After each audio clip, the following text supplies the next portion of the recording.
नमस्कार दोस्तों, exam target परिवार में आप सभी का स्वागत है। हम लोग SSC JEE previous year question paper का सॉल्यूशन कर रहे हैं। चलते हैं आज के पहले क्वेश्चन की तरफ, बिल्कुल विलंब न करते हुए, है ना।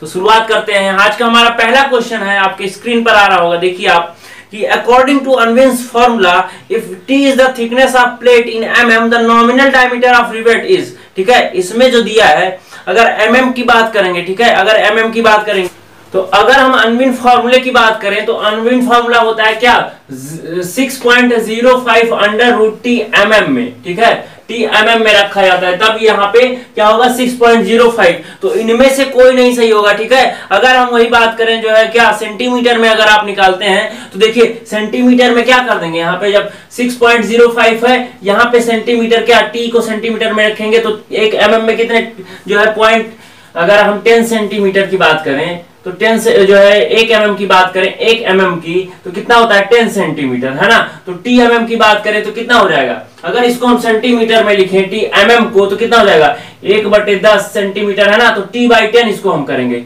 t/10 क्या हो जाएगा, ये सेंटीमीटर हो जाएगा। अब इसको क्या लेंगे, हम अंडर रूट लेंगे। ठीक है, इसका अंडर रूट लेके बाहर अगर हम लेकर आए इसको, ठीक है, तो अंडर रूट 1/10, है ना। अब इसको 6.05 बटे आंसर कर दो, ठीक है, तो 19 पॉइंट जो है क्या हो जाएगा, मतलब 19 पॉइंट समथिंग आएगा, मतलब 1.91 के अंडर रूट टी सेंटीमीटर में तब आएगा, सेंटीमीटर में आएगा ये। तो अगर हम बात करें 1.91 अंडर रूट टी इसमें दिया है, लेकिन वो सेंटीमीटर में आएगा, तो इसका मतलब ये हुआ कि जो हमको जो है क्वेश्चन में mm की बात किया है, तो mm के बाद यहाँ पे क्या हो जाएगा, mm की अगर हम बात करेंगे तो 6.05 अंडर रूट टी mm में हो जाएगा। ठीक है, तो कौन सा इनमें से कोई नहीं सही होगा, है ना।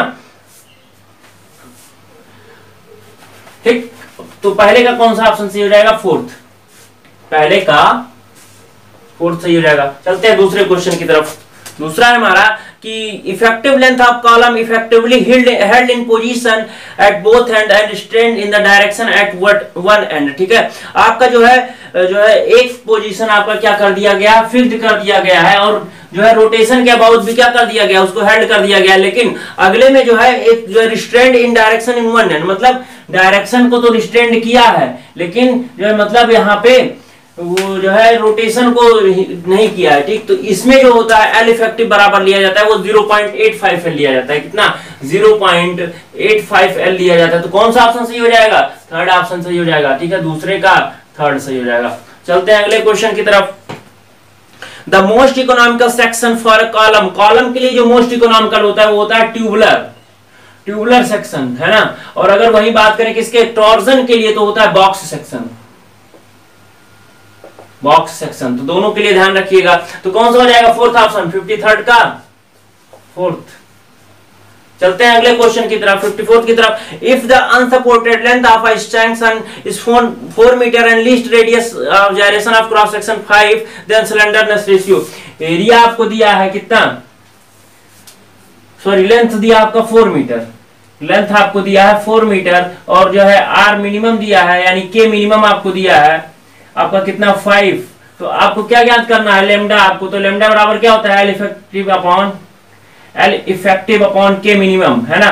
तो क्या लिखिए, अब के इसमें जो है के की यूनिट ही नहीं दिया है। ठीक है, तो आप रखिए 4/5, तो कितना 8 आ रहा है। ठीक है, 0.8 आ रहा है, तो इसमें 80 आ रहा है। इसका मतलब ये आपका किस में रहा होगा, ये मीटर में है तो सेंटीमीटर में रहा होगा, तभी तो जो है 100 हुआ होगा, तो ऊपर जाके क्या 80 हुआ होगा। ठीक है, तो ये आपका जो है दिया नहीं है यूनिट, लेकिन आप 80 आपका सही हो जाएगा 0.8। तो 54th का फोर्थ ऑप्शन आपका, थर्ड ऑप्शन आपका सही हो जाएगा। ठीक, चलते हैं अगले क्वेश्चन की तरफ। 55, a column splice is used to increase length of column. ठीक है, तो कॉलम स्प्लाइस का यूज जो है लेंथ ऑफ कॉलम को इंक्रीज करने के लिए होता है, तो पहला ऑप्शन आपका सही हो जाएगा। चलते हैं 56th की तरफ। A structural member subjected to tensile force in a direction parallel to longitudinal axis. आपकी ये जो कॉलम है, कोई इसके लॉन्गिट्यूडिनल एक्सिस है, इसके पैरेलल कोई टेंशन फोर्स लग रहा है, तो वो टेंशन मेंबर होगा, टाई मेंबर होगा, और क्या, तो ये आपका फोर्थ ऑप्शन सही होगा सारे 56th का फोर्थ, मतलब ये सारा एक ही नाम है। चलते हैं 57 की तरफ। लिखा है major beam in a building structure is known है, जो जॉइस्ट होता है, गर्डर होता है आपका, जो आपका गर्डर होता है यानी फ्लोर बीम जो आती होती है उसे मेजर बीम आप कहते हैं, ठीक है। फ्लोर बीम को आप मेजर बीम कहते हैं, ठीक है। तो वही मेन बीम, मेजर बीम या फ्लोर बीम आपकी, ठीक है। फोर्थ ऑप्शन 57 का फोर्थ, चारों ऑप्शन आपकी सही है। चलते हैं अगले क्वेश्चन की तरफ, 58 की तरफ। लिखा in rolled steel beam shear force is mostly resisted by, मतलब आपका जो शियर फोर्स है वो मोस्टली रेजिस्ट किसके द्वारा किया जाता है, तो वेव जो होता है आपका, देखिए हमने आपको बताया था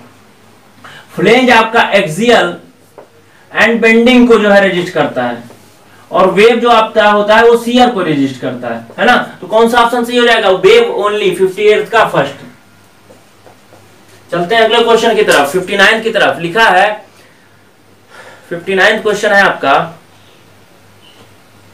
कि for cantilever beam of length L built in at a support and stand against rotation at one end and effectively projecting length L, ठीक है। तो इसका मतलब ये हुआ कि for cantilever beam of length L built in at a support and stand against torsion की यहाँ पे बात की है, ठीक है। तो टॉर्जन की केस में 0.7 L लिया जाता है, ठीक है। कितना लिया जाता है, 0.75 L, ठीक है। 0.75 L लिया जाता है, ठीक है। तो इसको याद कर लिएगा, अगर टॉर्जन की बात कर दिया तो 0.75 L लिया जाता है। तो कौन सा, 59 का सेकंड सही हो जाएगा, 59 का सेकंड, ठीक है। अगर टॉर्जन की बात कर दिया तो वहां पे 0.75 लिया जाता है। चलते हैं 60 की तरफ। पिक अप द करेक्ट जो स्टेटमेंट, इनमें से कौन सा स्टेटमेंट सही है। The steel beams placed in plain cement concrete are known as reinforced beam, ठीक है। ये तो गलत हो गया। स्टील बीम्स, यार स्टील बीम को स्टील बीम ही कहेंगे ना, और स्टील बीम को कंक्रीट में क्यों डालेंगे हम, ठीक है। तो ये गलत हो गया।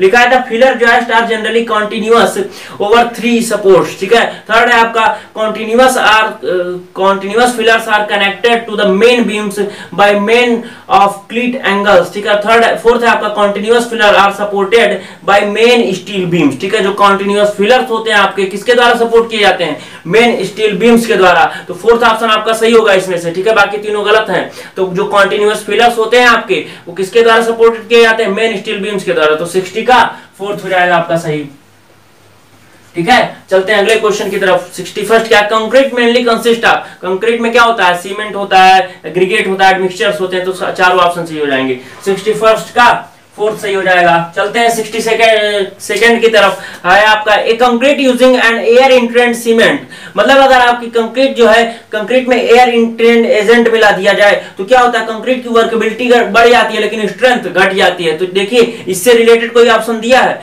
हैज स्ट्रेंथ जो है, हैज स्ट्रेंथ लेस देन 10 से 15%, has more resistant to the weathering, is more plastic and workable, is free from segregation and bleeding. देखिए पहले में दिखा है कि हैज स्ट्रेंथ लेस देन 10 से 15%, ठीक है। जो है अब ये तो बात जो है निर्भर करता है कि कितना आप एयर इंट्रेनिंग एजेंट मिला रहे हैं, ठीक है। तो ये तो आपका एग्जैक्ट ऑप्शन हुआ नहीं। दूसरा कह रहा है रेजिस्टेंस टू वेदरिंग, वेदरिंग से रेजिस्टेंट, ये भी आपका सही नहीं है। मोर प्लास्टिक एंड वर्केबल, वर्केबल तो है लेकिन प्लास्टिक नहीं, ठीक है। और is free from segregation and bleeding, ठीक है। सेग्रीगेशन और ब्लीडिंग से फ्री हो जाता है, ऐसा भी नहीं है, ठीक है। तो इसमें एक्चुअली में क्या है ना कि कोई ऑप्शन सही नहीं है, ठीक है। और ये क्वेश्चन एसएससी ने क्या किया था, जो है रिजेक्ट किया था और सभी को मतलब बेनिफिट दिया था, ठीक है। तो 62 का आप इस तरह से समझ लीजिए कि जब आप एयर एंट्रेनिंग एजेंट मिलाते हैं तो स्ट्रेंथ घट जाती है, स्ट्रेंथ आपकी घट जाती है और वर्केबिलिटी क्या होती है, बढ़ जाती है, ठीक। ये चीज हो जाएगा। अगले तरफ चलते हैं आपकी 63 की तरफ। जो है keeping concrete wet to enable it to attain full strength is known as curing. Curing में क्या करते हैं आप, कंक्रीट को जो है लगातार वेट करते रहते हैं जिससे वो आप क्या करती है, अपनी स्ट्रेंथ को गेन करती है, तो उसे हम क्या कहते हैं, क्योरिंग। 63 का फर्स्ट ऑप्शन आपका सही हो जाएगा। चलते हैं 64 की तरफ। Segregation is responsible for, segregation जो होता है वो किसके लिए रिस्पॉन्सिबल होता है, ठीक है। मतलब सेग्रीगेशन अगर होता है तो उसके बाद क्या हो सकता है, ठीक है। Honey combing of concrete,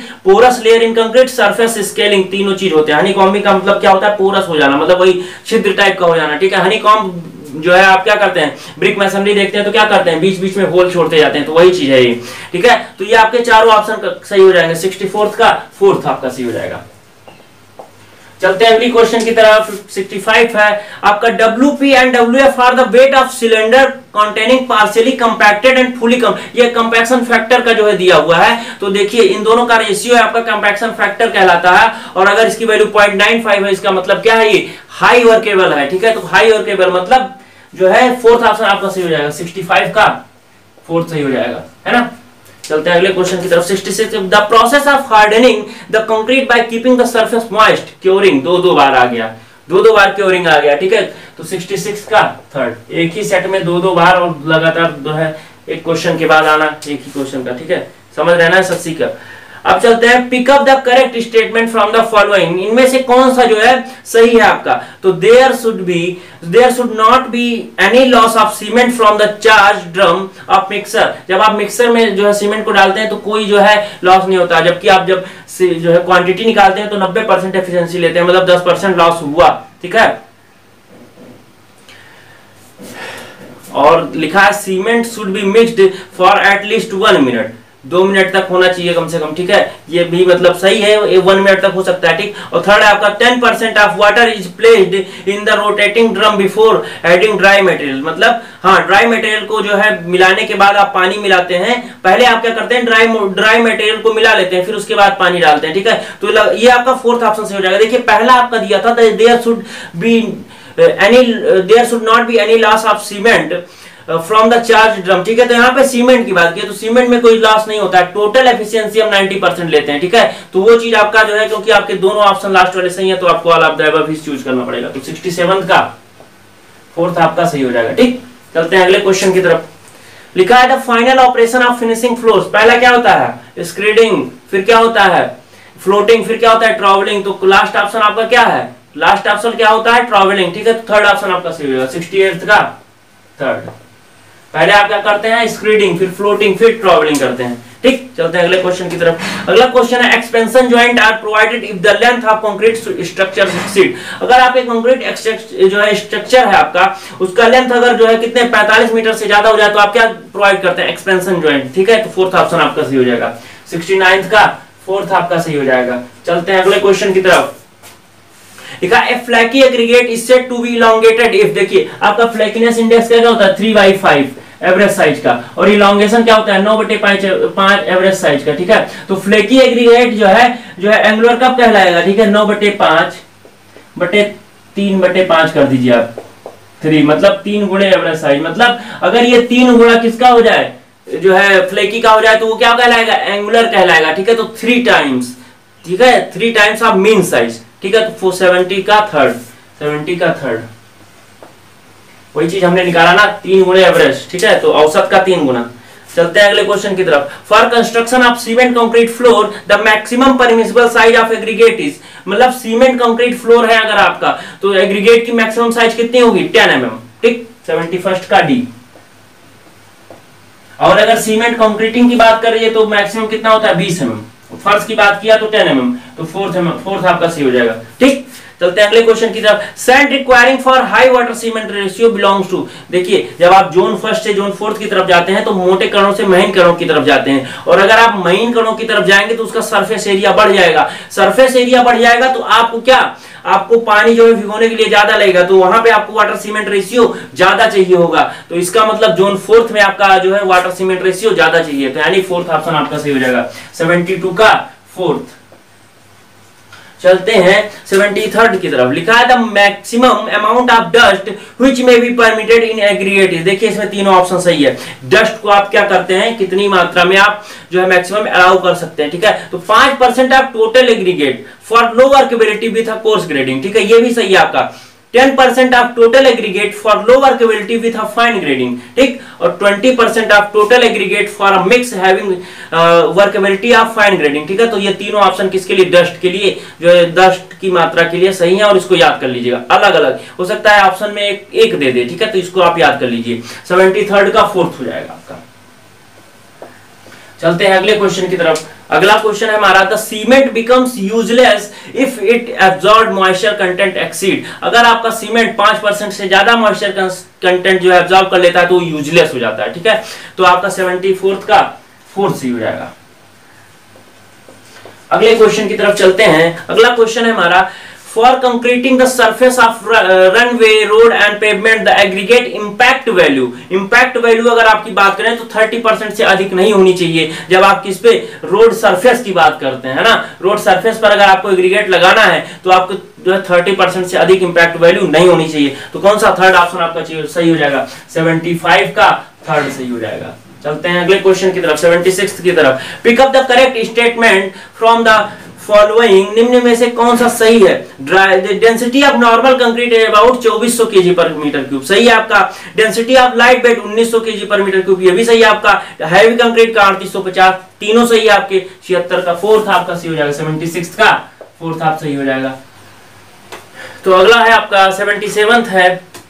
77th है, a sample of cement is said to be sound when it does not contain free, मतलब अगर आपकी सीमेंट जो है फ्री लाइम को कंटेन नहीं कर रही है तो इसका क्या मतलब वो साउंड सीमेंट है, ठीक है। 77th का पहला सही हो जाएगा लाइन, ठीक है। अगले क्वेश्चन पे चलते हैं। Consider the following statement regarding aggregates, देखिए एग्रीगेट के रिगार्डिंग कुछ स्टेटमेंट्स दिए, उनको कंसीडर करना। देखिए पहला है कि dry aggregates absorb water from the mixing water and दस अफेक्ट द वर्केबिलिटी, ठीक है। जो ड्राई मोर्टार होते हैं, सही बात है, वो आपकी जो मिक्सिंग होते हैं उसमें से मोर्टार को क्या करते हैं, पानी को एब्जॉर्ब कर लेते हैं, तो पहला सही होगा। दूसरा, aggregate containing surface moisture contribute extra, सही बात है। अगर आपके एग्रीगेट के सरफेस पर मॉइस्चर जो है पाया जा रहा है तो जो है एक्स्ट्रा मॉइस्चर जो है कंटेन कर देते हैं, तो पहला और दूसरा स्टेटमेंट सही हो जाएगा इसमें से, तो पहला ही ऑप्शन आपका सही हो जाएगा 78th का फर्स्ट। आगे का पढ़ने का जरूरत ही नहीं है। 79 में आपको दिया है कि if the permissible compressive stress and tensile stress, ठीक है, आपको सिग्मा सीवीसी दिया है 50 केजी पर सेंटीमीटर स्क्वायर और सिग्मा एसटी दिया है आपको कितना 1400 केजी पर सेंटीमीटर स्क्वायर। तो आपको ज्ञात क्या करना है, आपको परसेंटेज ऑफ स्टील ज्ञात करना है, ठीक है। तो सबसे पहले आप क्या ज्ञात करिए, क्रिटिकल, इसमें दिया है कि मॉडुलर रेशियो 18 दिया है, तो आपको ज्ञात करना है कि कितना जो है परसेंटेज ऑफ स्टील है, ठीक है। तो उसको आप छोड़िए, पहले m बराबर 18 लिख लीजिए और आप यहां ध्यान लगाइए, क्वेश्चन को छोड़िए, ठीक है। तो लिखा है m sigma CVC into D upon m sigma CVC plus sigma ST है। यहां से आप क्या निकालिए, x की वैल्यू निकालिए। m 18 है, सिग्मा सीवीसी 50 है, d नहीं दिया है, d वैसे लिख दीजिए 18 50 प्लस 1400। यहां से आपको d के टर्म में क्या मिल जाएगा, x की वैल्यू, है ना। तो निकालिए कितना होगा,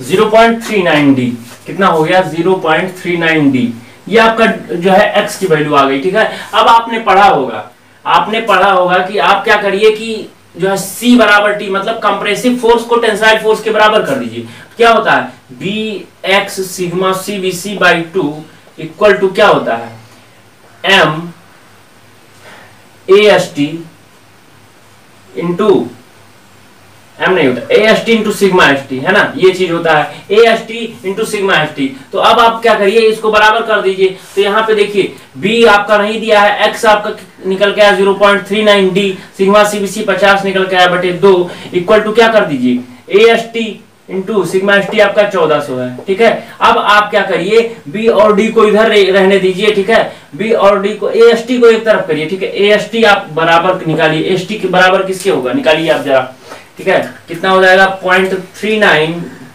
इंटू 50 अपॉन 2 अपॉन 1400 निकल के आ रहा है 0.00696 अपॉन इंटू BD, है ना, BD। अब क्या करिए कि 100 से इंटू मल्टीप्लाई कर दीजिए और 100 से डिवाइड कर दीजिए, तो AST आपका क्या हो जाएगा 0.696 BD अपॉन 100। इसका मतलब क्या हुआ, ये BD अपॉन 100 इसका परसेंटेज निकल आया किसका, एरिया का, है ना।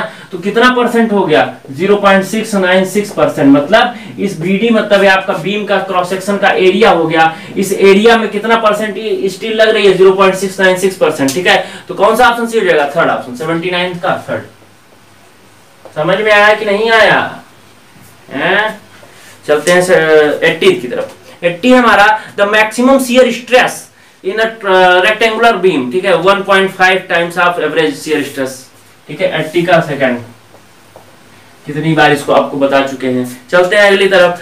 लिखा है फॉर जो है M150 mix concrete according to IS specification local bond stress, M15 के लिए आपका कितना होता है 0.6 न्यूटन पर mm स्क्वायर, है ना। तो यहाँ पे कोई ऑप्शन ही नहीं दिया है, ये भी all option are correct, incorrect, sorry. तो 81 का क्या हो जाएगा 0.6 आप लिख लीजिए, ठीक है, इसमें सारे ऑप्शंस गलत हैं। लिखा है 82 का लिखा है कि properly bent up bar and hooked bar are resisting diagonal tension in beams, तो is shown in which of the following figures, मतलब कौन सा बेंट अप बार आप यूज करेंगे, तो बी वाला आप यूज करते हैं रेगुलर, ठीक है, तो आप वो एस्टिमेटिंग में भी हम बता चुके हैं ये चीज, ठीक है, तो बी वाला आपका सही होगा। चलते हैं अगले क्वेश्चन की तरफ। लिखा है long and short span of two way slab. देखिए टू वे स्लैब में आप क्या करते हैं कि जो आपका देखिए लोड निकालते हैं, तो जो लोड का एक्स डायरेक्शन में और लोड का वाई डायरेक्शन में जो रेशियो होता है वो आर की पावर 4 होता है, और आर क्या होता है आपका L Y upon L X, L Y upon L X, मतलब वाई डायरेक्शन में लेंथ और वाई जो है एक्स डायरेक्शन में लेंथ की पावर 4, इसके क्या होता है डायरेक्टली प्रोपोर्शनल हो सकता है, ठीक है, ये जो है ग्रेसर-फ्रैंकाइन फार्मूला का होता है, ठीक है, तो ये पावर 4 आपका सही हो जाएगा। कौन सा ऑप्शन, फोर्थ ऑप्शन आपका सही हो जाएगा, 84th का फोर्थ, यानी आपका 83rd सही जो है छूट गया। तो चलते हैं सबसे पहले 83, तो 83rd है आपका। 83rd क्या है कि an intermediate T beam reinforced with a 2 layer of tensile steel with clear cover 13 cm enhanced encased with the floor of a hall 12 metre by 7 metre, ठीक है, 12 into 7 मीटर का आपका फ्लोर दिया है, spaced at 3 metre from adjoining beams, and if width of the beam is 20 cm then the breadth of the flange, ठीक है, तो BF बराबर क्या होता है, width of flange आपका क्या होता है L0 upon L0 by B plus 4 plus VW, यही तो होता है। तो यहाँ पे width of flange निकालेंगे, L0 आपका 12,000 दिया है, L0 आप 12,000 रखेंगे, और कितना दिया है बीम की जो है आपस में दूरी 3000 मीटर प्लस 4 प्लस VW आपका 200 दिया है, ठीक है, तो इसको कैलकुलेट करिए कितना आएगा, इसको कैलकुलेट करेंगे तो 1700 आएगा, ठीक, कैलकुलेट करके देखिए,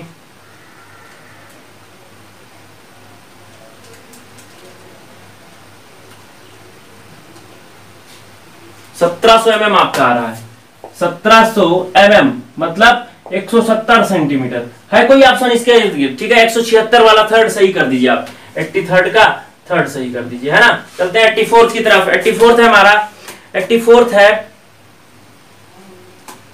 84th तो हम करा चुके हैं। 85th है if the diameter of main reinforced bar in slab 16 mm, cover देखिए कवर कितना लिया जाता है 15 mm स्लैब के लिए, और डाया बार, ठीक है, डाया ऑफ बार जो इनमें से अधिक हो, मैक्सिमम हो, ठीक है, तो इसमें 15 mm से ज्यादा 16 mm है, तो 16 mm लेंगे, यानी 85th का तो कौन सा सही है 16 mm, मतलब फोर्थ आपका सही है। चलते हैं अगले 86th की तरफ। लिखा है top bars are extended to the projecting part of the combined footing of two columns L distance apart the distance, ठीक है, तो इसमें आप देखिए 0.1 L from the centre edge of column, ठीक है, इसको याद कर लीजिए यहां से 0.1 L from the centre edge of column, ठीक है, तो कौन सा ऑप्शन सही हो जाएगा, इसमें कहां दिया है 0.1 L from centre edge of the column, ठीक है, सेकंड ऑप्शन आपने दिया है, 86th का सेकंड ऑप्शन आपका सही हो जाएगा। चलते हैं 87th की तरफ। लिखा है अ पाइल, देखिए ये क्वेश्चन हम कितनी बार आपको बता चुके हैं, तो 2 पॉइंट पर सस्पेंडेड है, तो कितना हो जाएगा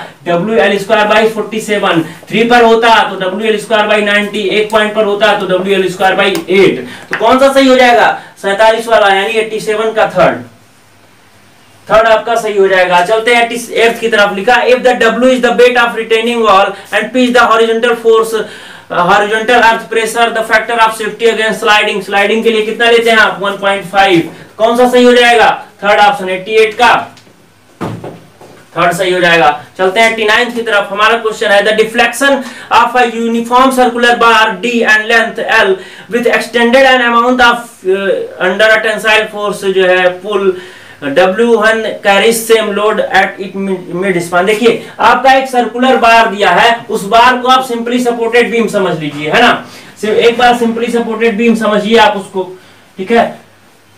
तो कहा है कि ये बार है आपकी सर्कुलर बार, इसका डायमीटर D है, जब इसमें W एक्सियल लोड लगा रहा है तो डेल्टा L आपको ज्ञात करना है, तो क्या होता है FL अपॉन AE, है ना, तो FL क्या हो जाएगा, F की जगह W लग रहा है, L आपका दिया है L, A आपका क्या हो जाएगा पाई D² 4 इंटू E, ठीक है, तो क्या हो जाएगा 4WL upon pi D² into E, है ना। तो आप यहां से क्या करिए 4WL की वैल्यू निकाल लीजिए, 4WL बराबर क्या हो जाएगा पाई D² E into delta L, है ना, ये आपका हो जाएगा। और डेल्टा L कितना दिया है E के बराबर दिया है, ठीक है, तो लिखिए पाई D² E into small e, है ना, ये हो गया। अब बात करते हैं अगर इसी सिंपली सपोर्टेड बीम में मिड पॉइंट पर W लोड लगा दिया जाए तो मैक्सिमम डिफ्लेक्शन क्या होता है? मैक्सिमम डिफ्लेक्शन अगर आप बात करें, डेल्टा मैक्स की बात करें तो कितना हो जाता है आपका WL3/48EI, है ना, यही तो होता है। हाँ यही होता है। अब बात करते हैं WL3/48EI को आप क्या करिए, 48EI को क्या लिखेंगे, पाई डी की पावर 4/64, है ना, तो ये ऊपर जाएगा तो क्या ये हो जाएगा ना, 16 से काटिए, 16 43 24 64, ठीक है, तो 4WL³ अपान क्या हो जाएगा, ये 4WL³ अपान 3E पाई डी की पावर 4, है ना। और डेल्टा बराबर आप लिखिए, देखिए 4WL हमने वैल्यू निकाली है, 4WL की क्या है, pi D square E into small E into यहाँ पे एल स्क्वायर बचेगा और अपॉन हो जाएगा 3E पाई डी की पावर 4, है ना, ये चीज हो जाएगा 3E पाई डी की पावर 4। अब देखिए यहां से पाई डी स्क्वायर से यहाँ पे स्क्वायर बचा, है ना, ई से ई कट गया तो डेल्टा बराबर डेल्टा अपॉन ई बराबर क्या हो जाएगा, L square upon 3D square, L square upon 3D square, ठीक है। ये ऑप्शन आपका कहां से आ रहा है, देखिए L square upon 3D square, third option, E को इधर ही रहने दीजिए, तो E L square upon 3D square आपका कौन सा ऑप्शन सही हो जा रहा है इसमें से, ई L square upon 3D, third square जो है ऑप्शन 89 का थर्ड। समझ में आया ना कैसे हुआ, ठीक है। चलते हैं 90 की तरफ। The maximum deflection due to uniformly distributed load W over entire span of cantilever beam WL की पावर 4/8EI, तो कौन सा सही हो जाएगा, थर्ड ऑप्शन आपका सही हो जाएगा, 19 का थर्ड। समझ में आ रहा है ना।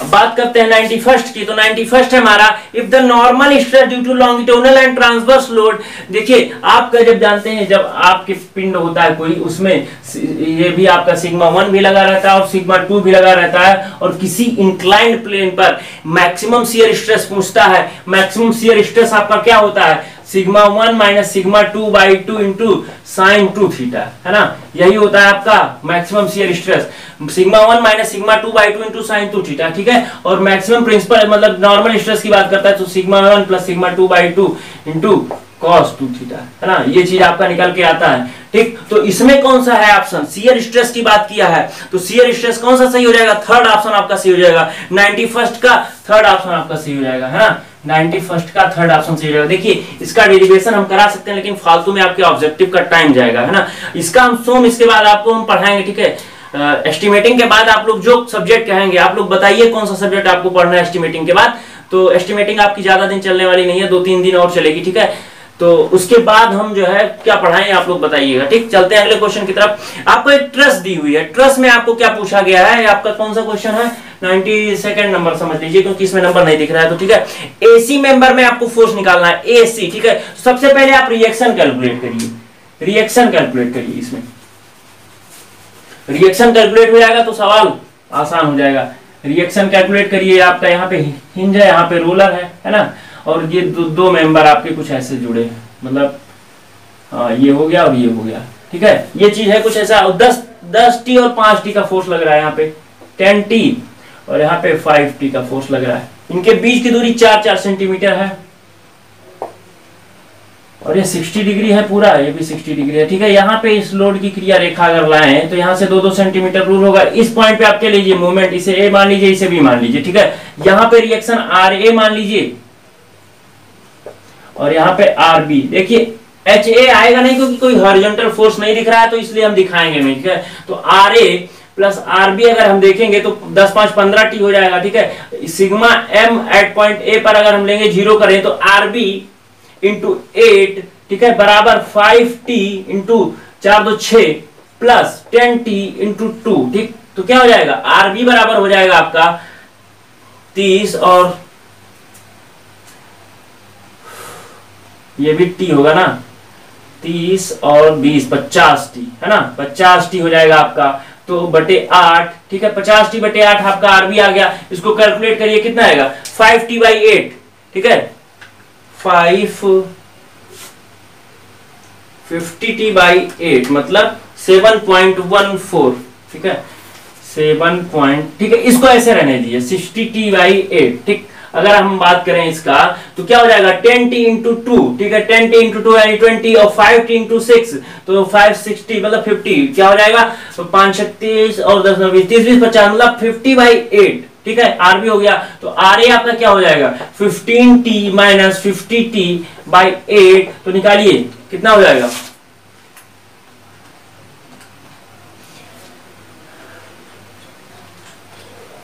70t/8, ठीक है ये आपका आर ए निकल के आया है, ये आपका आर बी। अब ज्वाइंट ए लीजिए, एसी मेंबर आपका कौन सा है, ठीक है एसी मेंबर में निकालना है, एसी मेंबर में निकालना ना, तो एसी मेंबर आपका ये है, तो ये ए ज्वाइंट आप बनाइए यहाँ पे ज्वाइंट नंबर ए, ठीक है ये हो गया ये हो गया, ठीक है ये आपकी रिएक्शन है आर ए की वैल्यू कितना ही है 70t/8 है ना, आर ए हो गया आपका। ये आपका क्या है मेंबर आपका कौन सा ए बी मेंबर, ठीक है ए बी, हम सब में टेंसाइल फोर्स ही अभी मांगना है, ठीक है तो A B F A B है ना, एफ ए बी हो गया आपका, और ये हो गया क्या एफ ए सी है ना, ये 60 डिग्री का कोण है, तो एफ ए बी का एक जो है इधर आएगा पोर्शन और एक पोर्शन इधर जाएगा है ना, तो ये हो जाएगा F A B sine 60 upon F A B sine 60 है ना, ये हो गया आपका। अब हम याद करें सिग्मा एफ वाई बराबर 0 अगर करें तो एफ ए बी साइन 60 बराबर क्या हो जाएगा 70t/8, कितने माइनस में, क्योंकि दोनों का डायरेक्शन सेम है, ठीक है माइनस 70t/8, तो एफ ए बी आपका निकल के आएगा 70t/8 अपॉन मतलब साइन 60 वैल्यू कितनी होती है √3/2, इधर जाएगा 2/√3, ठीक है तो 4 हो जाएगा, और ये 4 से काटिए तो कितना हो जाएगा 4 1 3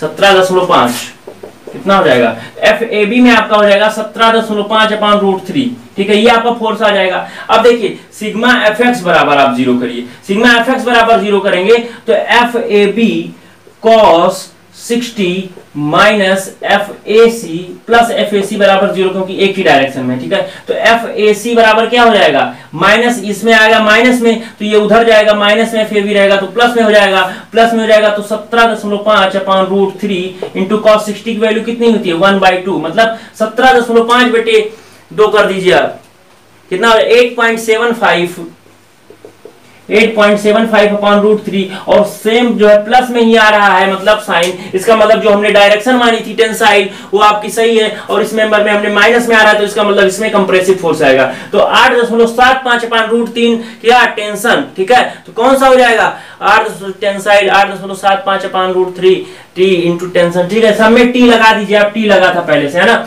तो कौन सा ऑप्शन सही हो जाएगा, थर्ड ऑप्शन आपका सही हो जाएगा, ठीक है इसको 92 ही मान लीजिए, तो थर्ड ऑप्शन आपका सही हो गया इसमें। ठीक चलते हैं अगले क्वेश्चन की तरफ। अगला क्वेश्चन है हमारा 94th है यानी 93rd कहा गया। देखिए ये आपका जो है 93rd था, ये आपका 93rd था है ना, ये 93rd था, 92nd आपको अब हम बताते हैं। 92nd है आपका the moment of inertia of a triangular section about it's base axis, base axis के बराबर होता है bh3/12, ठीक है, और सेंट्रॉइड के अबाउट होता है bh3/36, तो कौन सा ऑप्शन सही हो जाएगा bh3/12, कौन सा थर्ड ऑप्शन आपका सही हो जाएगा 92 का थर्ड है ना, ये आपका था 93rd और 92nd हो गया। अब चलते हैं अगले क्वेश्चन की तरफ 94th की तरफ। 94th है, इसमें भी आपको क्या निकालना है, ट्रस है, इसमें भी आपको फोर्स निकालना है, ट्रस में भी फोर्स, इसमें भी ट्रस है, इसमें भी आपको फोर्स कैलकुलेट करना है। समझ में आया कि नहीं ये ट्रस का एनालिसिस, ये ज्वाइंट का एनालिसिस था, ठीक है ज्वाइंट के द्वारा जो है ट्रस का एनालिसिस करना था, सेक्शन के द्वारा भी आप कर सकते हैं, ठीक है लेकिन इसमें ज्वाइंट से आसान था। इसमें भी आपको बीसी मेंबर में फोर्स निकालना है, बी और सी, ठीक है ये ट्रस है आपका और ये आपका मतलब रेगुलर फोर्स है, ये हिंज फोर्स है, ठीक है ये ट्रस है आपकी, और ये ए बी सी और डी है ना, ये आपका मेंबर हो गया। ऊपर आपका 3t के बराबर फोर्स लग रहा है, 3t के बराबर फोर्स लग रहा है और 30 डिग्री का एंगल है, 30 डिग्री का एंगल है, तो इसमें आपको फोर्स निकालना। देखिए रिएक्शन आपकी 1.5t हो जाएगी, 1.5t, ठीक है क्योंकि सिमेट्रिकल स्ट्रक्चर है ना। तो अगर हम ज्वाइंट बी को बनाएं, बी ज्वाइंट को बनाएं तो कुछ ऐसा बनेगा है ना, 1.5t इधर से लग रहा है, ये बी ज्वाइंट है आपका, एफ बी डी को हम टेंशन में मान रहे हैं, ठीक है एफ बी डी, अगर गलत होगा तो माइनस में आ जाएगा। एफ बी सी को भी हम टेंशन में मान रहे हैं, अगर गलत होगा तो अपने आप माइनस में आ जाएगा, ठीक है। अब हम इसको तोड़ेंगे तो ये हो जाएगा एफ बी डी साइन 30, क्योंकि बीच का एंगल 30 है, और ये हो जाएगा एफ बी डी कॉस 30, है ना। अब लिखिए सिग्मा एफ वाई बराबर 0 करिए, सेम कॉन्सेप्ट लगाना है, तो एफ बी डी साइन 30 बराबर हो जाएगा माइनस 1.5t, तो एफ बी डी आपका आ जाएगा माइनस में कितना 1.5/2 करेंगे तो 3t आ जाएगा, ठीक है, क्योंकि साइन 30 आएगा तो 1/2, तो 2 ऊपर आ जाएगा तो 3t, मतलब माइनस में आ गया 3t। अगर सिग्मा एफ एक्स बराबर 0 करते हैं इस जॉइंट पे, तो देखिए आप दोनों एक ही डायरेक्शन में, मतलब F B C plus F B D cos 30 equal to 0। तो यहाँ पे एफ बी सी आपका है निकालना है, और एफ बी डी आपका कितने आया है, माइनस में आया है, तो माइनस 3t इंटू कॉस 30 की वैल्यू कितनी हो जाएगी, √3/2, मतलब क्या हो जाएगा 1.0, तो एफ बी डी में आपका फोर्स कितना हो जाएगा 1.5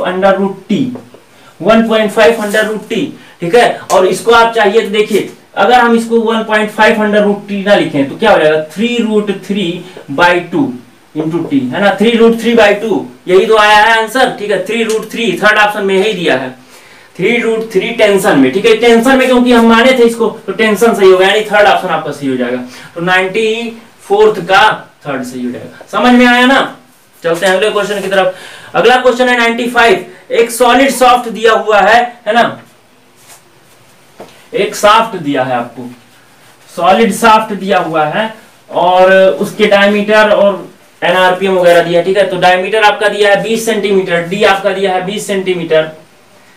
इसको एसएससी ने इग्नोर किया था, देखते हैं सही लग जाता है तो ठीक है। लेंथ आपका 400 सेंटीमीटर दिया है, 400 सेंटीमीटर, और जो है जी आपको दिया है, एन जो दिया है ये आपका कौन सा है, मॉडुलस ऑफ रिजिडिटी, इसको एन से दिखाया, हम जी से दिखाएंगे, 0.8 इंटू 10⁵ न्यूटन पर एमएम स्क्वायर दिया है ना। तो आपको क्या करना है कि शियर स्ट्रेस, आपको मैक्सिमम शियर स्ट्रेस दिया है अगर 50 न्यूटन पर एमएम स्क्वायर, तो आपको क्या ज्ञात करना है, रोटेशन ज्ञात करना है, ट्विस्ट ज्ञात करना है, थीटा ज्ञात करना है, ठीक है। तो ट्विस्ट क्या होता है, τ/r equal to ji θ/l, यही लगाइए आप, ठीक है। तो टाउ आपको 50 दिया है, आर आपका कितना हो जाएगा 10 सेंटीमीटर, ठीक है, 0 मतलब 10 सेंटीमीटर मतलब 100 mm, ठीक है, 100 mm हो गया आपका, है ना। और जी आपका कितना दिया है 0.8 × 10⁵ न्यूटन पर एमएम स्क्वायर, थीटा आपको निकालना ही है, एल आपका कितना है 400 सेंटीमीटर मतलब 4000 mm, है ना। तो थीटा यहां से कैलकुलेट करिए आप, थीटा क्या निकल के आएगा 4000 × 50/100 अपॉन 0.8 अपॉन 10⁵, कितना हो जाएगा 0.025, ठीक है। कोई ऑप्शन नहीं दिया इसमें, 0.025 का कोई ऑप्शन ही नहीं दिया है, तो नन ऑफ द अबव सही हो जाएगा, मतलब कोई इनमें से कोई नहीं, अपने तरफ से लगा लीजिए 50 का 0.025 रेडियन, ठीक, समझ में आया। चलते हैं अगले क्वेश्चन की तरफ।